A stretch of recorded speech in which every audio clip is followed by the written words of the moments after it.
Danas ćemo napraviti kratki džir po Splitu. Pa krenimo prvo odavde.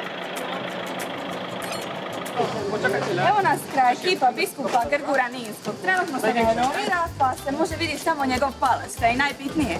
Jer legenda glasi da ako protrljate njegov palac i zaželite želju, ona će vam se ostvariti. Učinit ćemo džiri do najmanje splitske uličice. Kažu da je ovo najuža ulica na svijetu. Zove se Pusti me proći.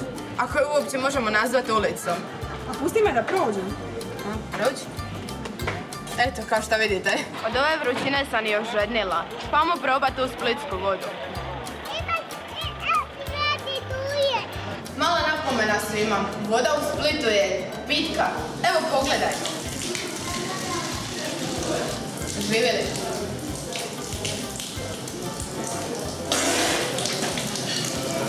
Šalim se, stvarno pitka. A za kraj nemojmo zaboraviti ono najbitnije.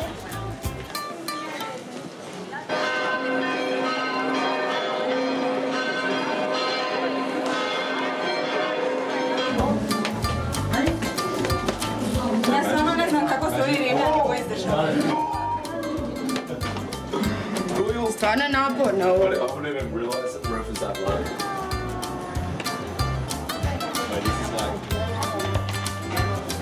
Imamo se mi još za penjat.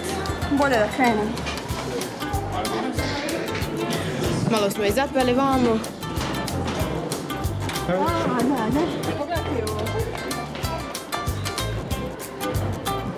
Šta nije ovo najljepši pogled? Ma najljepši. Super je što nije više takva gužva jer se samo najhrabriji odluče popet sve do vrha.